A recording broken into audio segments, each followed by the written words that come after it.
क्या आप जानते हैं कि साल 2010 तक भारत एविएशन फ्यूल का नेट इंपोर्टिंग देश था। यानी हमारे हवाई जहाज भारत से उड़ते थे, लेकिन उनका जेट फ्यूल विदेशों से आता था। उस समय भारतीय एयरलाइंस को अपनी जरूरत का बड़ा हिस्सा बाहर से खरीदना पड़ता था, जिससे देश पर भारी खर्च का दबाव रहता था। लेकिन कुछ ही सालों में स्थिति बदलनी शुरू हुई।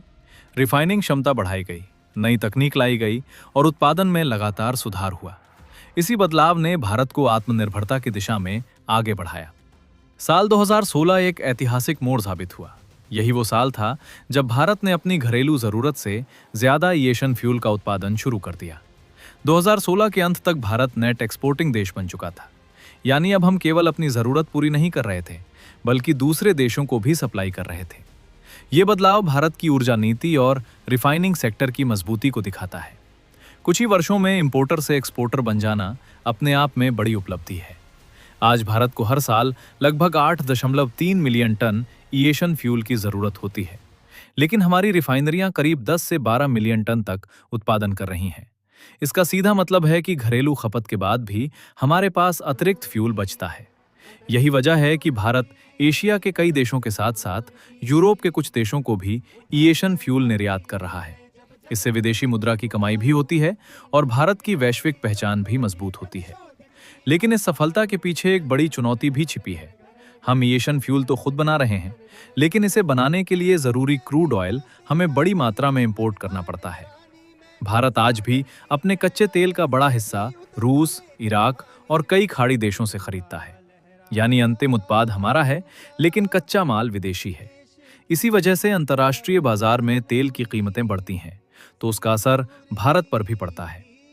केवल एविएशन फ्यूल पर ही भारतीय एयरलाइंस हर साल लगभग 6 से 8 बिलियन तक खर्च कर देती हैं। ये खर्च टिकट की कीमतों और एयरलाइन कंपनियों के मुनाफे दोनों को प्रभावित करता है। दुनिया के कई देश इसी समस्या से जूझ रहे हैं। इसीलिए अब एक नया विकल्प तेजी से चर्चा में है, जिसे कहा जाता है सस्टेनेबल एविएशन फ्यूल, यानी एसएफ। आगे हम समझेंगे कि ये एसएफ क्या है और क्यों इसे भविष्य का फ्यूल माना जा रहा है। चलिए पूरी अपडेट को समझते हैं। लेकिन आगे बढ़ने से पहले इस वीडियो को एक लाइक करके चैनल को सब्सक्राइब जरूर कर लीजिए, क्योंकि हम आपके लिए हर रोज ऐसी ही खबरों का विश्लेषण लाते हैं। सस्टेनेबल एविएशन फ्यूल यानी एसआईएफ एक ऐसा वैकल्पिक ईंधन है जिसे पारंपरिक जेट फ्यूल की जगह या उसके साथ मिलाकर इस्तेमाल किया जा सकता है। इसे खासतौर पर पर्यावरण को कम नुकसान पहुंचाने के लिए तैयार किया जाता है। सामान्य जेट फ्यूल पूरी तरह क्रूड ऑयल से बनता है, जबकि एसआईएफ अलग अलग जैविक स्रोतों से तैयार किया जाता है। इसका उद्देश्य कार्बन उत्सर्जन को कम करना और इंपोर्ट पर निर्भरता घटाना है। इसलिए दुनिया भर में इसे भविष्य का स्वच्छ एविएशन फ्यूल माना जा रहा है। आज कई देश अपने एविएशन फ्यूल में एसआईएफ की ब्लेंडिंग शुरू कर चुके हैं। जैसे पेट्रोल में 20% तक एथेनॉल मिलाया जा रहा है, उसी तरह कई देश जेट फ्यूल में 10% तक एसआईएफ मिला रहे हैं। संयुक्त राज्य अमेरिका, यूरोप के कई देश, जापान और सिंगापुर जैसे देश इस दिशा में तेजी से आगे बढ़ रहे हैं। कुछ एयरक्राफ्ट ऑपरेटर्स तो 50% तक ब्लेंडिंग का परीक्षण भी कर रहे हैं। इसका मतलब दुनिया धीरे धीरे पारंपरिक फ्यूल से हरित विकल्प की तरफ बढ़ रही है। भारत में भी एसएफ की शुरुआत हो चुकी है, लेकिन अभी इसका स्तर छोटा है। हाल ही में इंडियन ऑयल कॉरपोरेशन ने अपनी पानीपत रिफाइनरी में एसएईएफ उत्पादन की योजना को आगे बढ़ाया है। दिसंबर 2025 से वहां व्यावसायिक स्तर पर उत्पादन शुरू करने की तैयारी की गई है। माना जा रहा है कि इस यूनिट से प्रमुख एयरलाइंस को सप्लाई भी शुरू हो रही है। यह कदम भारत को स्वच्छ एविएशन फ्यूल के क्षेत्र में मजबूत आधार देगा। इसी बीच एक और बड़ी खबर सामने आई है।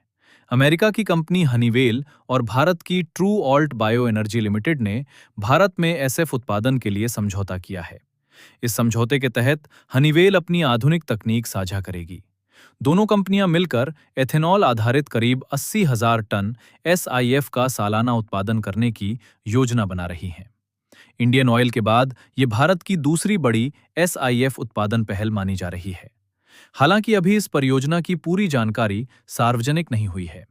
ये साफ नहीं है कि प्लांट किस राज्य में लगेगा और उत्पादन पूरी क्षमता से कब शुरू होगा।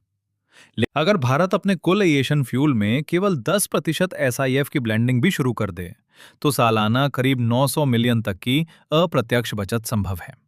ये बचत कई कारणों से होती है।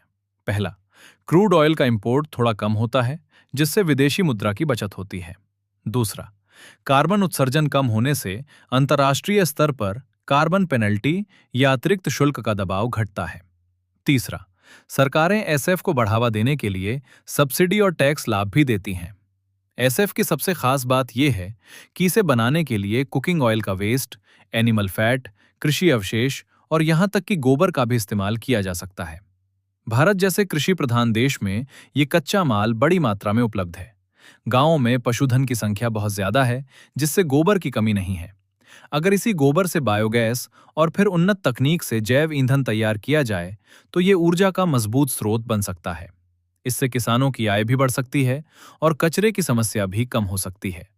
आज भारत में एसआईएफ की ब्लेंडिंग 10% के आसपास शुरुआती स्तर पर सोची जा रही है, लेकिन जैसे जैसे उत्पादन बढ़ेगा और लागत कम होगी, वैसे वैसे ये अनुपात बढ़ सकता है।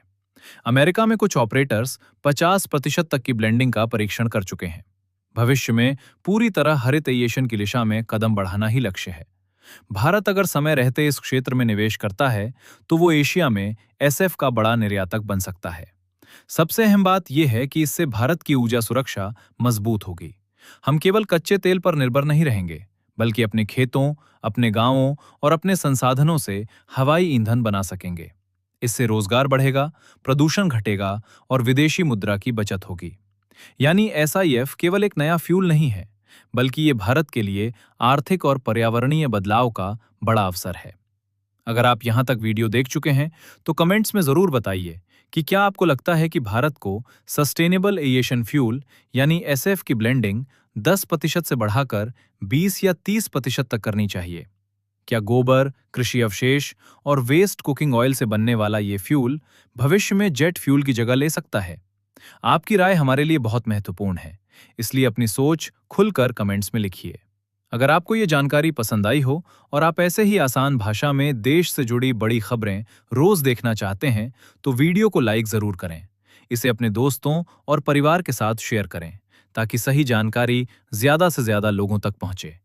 चैनल को सब्सक्राइब करें और बेल आइकन दबाना ना भूलें, ताकि आने वाली हर जरूरी अपडेट आप तक सबसे पहले पहुंचे।